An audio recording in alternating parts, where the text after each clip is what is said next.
Hello friends, welcome to defence matrix. तो aviation wall द्वारा एक वीडियो रिलीज किया गया था LCA-13 LA5021 का, जो कि 13 Mark 1 FOC हुआ करता था, लेकिन इसको एज अ टेस्ट बेड या फिर एज अ प्रोटोटाइप यूज किया जा रहा है 13 Mark 1A के लिए, और इसमें कई मॉडिफिकेशन किए गए हैं जो कि 13 Mark 1A में आएंगे। तो आज के इस वीडियो में हम इसी एयरक्राफ्ट पर चर्चा करेंगे और यहाँ पर जो विजिबल चेंजेस हैं इनको मेनली डिस्कस करेंगे। साथ ही साथ समझने की कोशिश करेंगे कि 13 और 13 Mark 1A में क्या क्या डिफरेंस होंगे। तो एयरक्राफ्ट को ऐसे देखने में कोई भी चेंजेस आपको नजर नहीं आएंगे, पर ध्यान से देखेंगे तो आपको यहाँ पर ज्यादा एंटीनास दिखाई देंगे। साथ ही साथ जो रडार वार्निंग रिसीवर है ये आपको डिफरेंट कलर का दिखाई देगा और ये डिफरेंट लोकेशंस पे भी माउंटेड दिखाई देगा।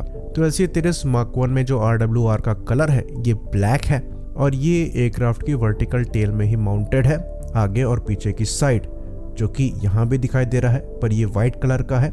साथ ही साथ आपको RWR इसके विंग्स पे भी दिखाई देगा, जो कि केस तेजस Mark 1 के साथ नहीं है। वर्टिकल टेल से तुरंत नीचे आते ही आपको एक एक्स्ट्रा एंटीना दिखाई देगा, जो कि 13 Mark 1 में नहीं है। मोस्ट प्रोबेबली ये एंटीना SDR यानी कि सॉफ्टवेयर डिफाइंड रेडियो का हो सकता है।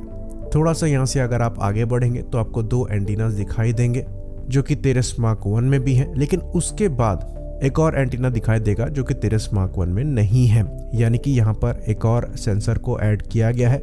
अब ये किस चीज का एंटीना है इस पे हमें क्लैरिटी नहीं है। तो ये जो SDR का एंटीना नजर आ रहा है ये एक्चुअली पहले 13 Mark 1 में नहीं था और इन्हें अभी इंटीग्रेट किया जा रहा है। तो अच्छी खासी पॉसिबिलिटी है कि जो फ्यूचर में 13 Mark 1 दिखाई दे, चाहे वो IOC या FOC स्टैंडर्ड के हों, इनमें भी ये एंटीना दिखाई दे। लेकिन यहाँ पर जो मेजर डिफरेंस है ये रडार वार्निंग रिसीवर को लेकर है, जो कि डिजिटल RWR है और ये ज़्यादा एक्यूरेट और प्रिसाइज लोकेशन टारगेट की बताने में सक्षम होगा। बाकी यहाँ पर मिसाइल अप्रोच वार्निंग सिस्टम या फिर सेंसर नहीं लगा है, तो ये आपको 13 Mark 1A के साथ देखने को नहीं मिलेगा। तो अब यहाँ पर ये सवाल उठता है कि क्या हम यहाँ पर मिसाइल अप्रोच वार्निंग सिस्टम को नहीं लगा सकते थे? और ये सेंसर हमारे ऑलमोस्ट सारे एयरक्राफ्ट से मिसिंग है, खाली रफाल में ही मौजूद है। तो जब बात मिसाइल अप्रोच वार्निंग सिस्टम की आती है तो ये हेलीकॉप्टर के मामले में काफी ज्यादा कारगर साबित होता है, क्योंकि हेलीकॉप्टर्स को मैन पैड से और short range air defence system से काफी ज्यादा खतरा होता है, जो कि यूजुअली IR ट्रैकिंग करते हैं, यानी कि इंफ्रारेड ट्रैकिंग करते हैं। और क्योंकि रडार को यूज नहीं करते तो RWR उनके आगे कारगर साबित नहीं होता, इसलिए वहां पर मिसाइल अप्रोच वार्निंग सेंसर की जरूरत होती है। लेकिन जब बात फाइटर एयरक्राफ्ट की आती है तो जो IR मिसाइल्स हैं यानी कि इंफ्रारेड मिसाइल्स हैं, ये खाली क्लोज कॉम्बैट में यूज करी जाती हैं मोस्टली, जबकि maximum beyond visual range combat missile use करी जाती हैं, जो कि ऑनबोर्ड रडार के गाइडेंस को यूज करती हैं, जिसको रडार वार्निंग सेंसर जो है डिटेक्ट कर सकते हैं। तो मोस्टली आपको मॉज यानी कि मिसाइल अप्रोच वार्निंग सिस्टम की जरूरत नहीं पड़ती है।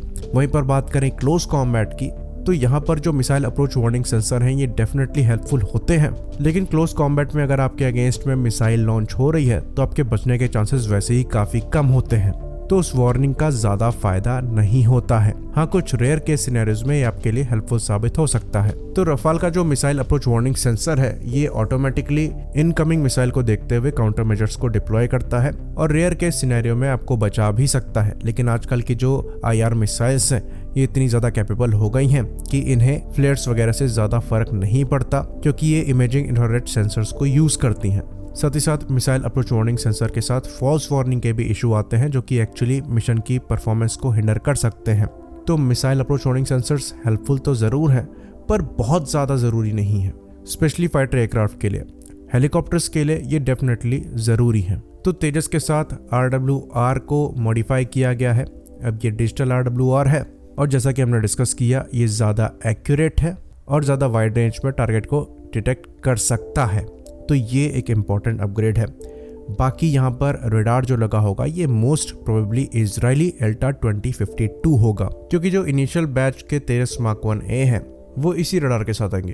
कहा जाता है कि शुरुआत के जो 20 13 Mark 1 है उनमें ELM 2052 AES से रडार होगा, जो कि एक एक्स बैंड रडार है, जो कि वाइड रेंज स्कैनिंग कर सकता है टारगेट्स के लिए और 200 किलोमीटर में एरियल टारगेट्स को डिटेक्ट करने में सक्षम है। साथ ही कहा यह जाता है कि ये एक बार में 64 टारगेट्स को ट्रैक करने में सक्षम है और डिफरेंट एयर टू एयर और एयर टू ग्राउंड मोड्स के साथ आता है। साथ ही साथ जो सेल्फ प्रोटेक्शन जैमर है इसको एरो इंडिया में ही शोकेस किया गया था, जो कि gallium nitride based AESA jammer है जो कि आउटर मोस्ट पाइलॉन में लगाया जाएगा। साथ ही साथ एयर टू एयर कॉन्फ़िगरेशन में ये एयरक्राफ्ट 2 अस्त्र मार्क 1 मिसाइल एक बार में कैरी करने में सक्षम होगा और 2 एसराम मिसाइल को कैरी करने में सक्षम होगा अपने ड्यूल रैक पाइलॉन में। साथ ही साथ इनर मोस्ट पाइलॉन में ये 2 ड्रॉप टैंक कैरी करेगा और जब ड्रॉप टैंक कैरी नहीं करेगा तो मोस्ट प्रोबेबली यहाँ से इजेक्टर लॉन्चर को यूज करते हुए अस्त्र मार्क 2 जैसी मिसाइल्स इंटीग्रेट करी जाएंगी। साथ ही साथ यहाँ पर मेंटेनेंस को इजी रखा जाएगा और वेट ऑप्टिमाइजेशन भी किया जाएगा। साथ ही साथ ये बात भी हम आपको बता दें कि अब जो उत्तम रेडार इसमें लगेगा वो पहले जो उत्तम रेडार लगने वाला था उससे ज़्यादा बड़ा होगा, ज़्यादा पावरफुल होगा और ज़्यादा कैपेबल होगा। साथ ही साथ जो एल्टा ELM 2052 रेडार शुरुआत में लगकर इस प्लेटफॉर्म पे आएगा उससे काफ़ी ज़्यादा कैपेबल भी होगा।